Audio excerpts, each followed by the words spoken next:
I know I'm still saving up for vacation and travel related expenses. I don't really know when I'm going to travel again, but I don't want this money just to be sitting in my bank account earning 0.01% interest. It should be earning me at least a little bit, maybe enough to bump me up onto that suite for the vacation. There's potential.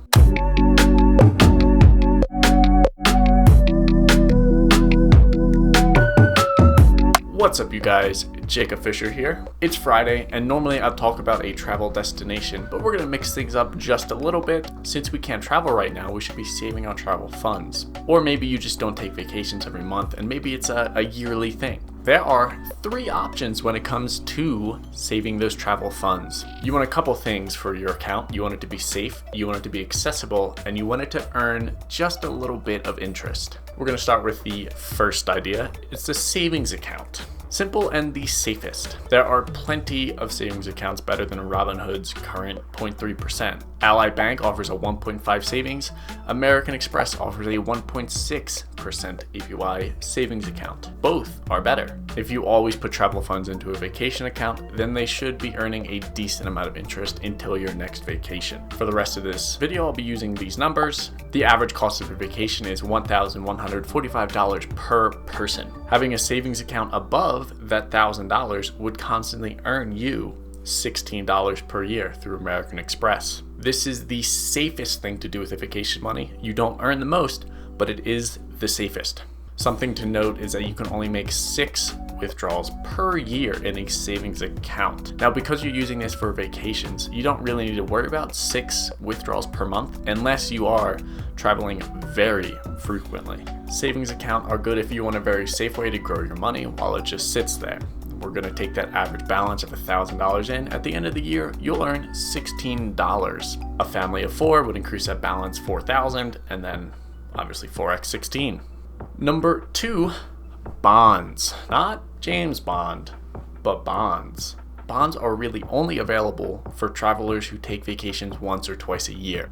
You will need to find a 3, 6, or 9 month bond that you can use.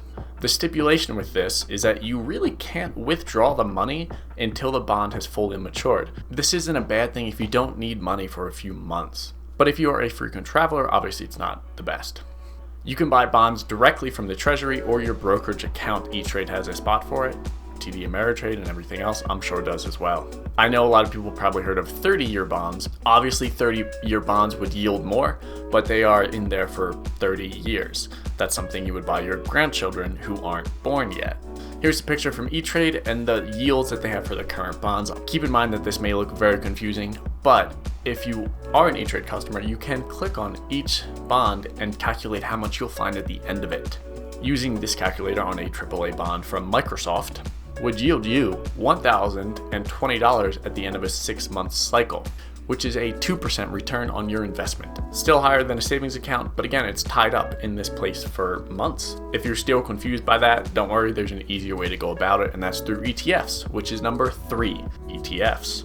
Exchange traded funds. The fun part being that you could buy ETFs in the bond market, and you can find the same dividend yields from 2 to 6% like you would with a bond. Meaning, you could just trade an ETF that gives you a dividend equivalent to the bond that you may have bought. Generally, you will be able to find at least a 3% dividend, meaning you will make 3% at the end of a year. So for $1,000, you get $30 at the end of it. Other things to keep in mind is that the underlying value of the ETF will fluctuate over time because it is in the market. While the dividend yield should stay very still, you will have to worry about your actual $1,000 be worth less, or maybe it would be worth even more at the end of it. However, this makes it the riskiest option that you can choose for your travel account. If you find an ETF that gives you a nice dividend every month, then you should be getting nice monthly payouts. For example, J&K offers a dividend every month at a 5.82% yield. It's about $100, so if you invested $100 into it, you would get $5.82 at the end of the year, or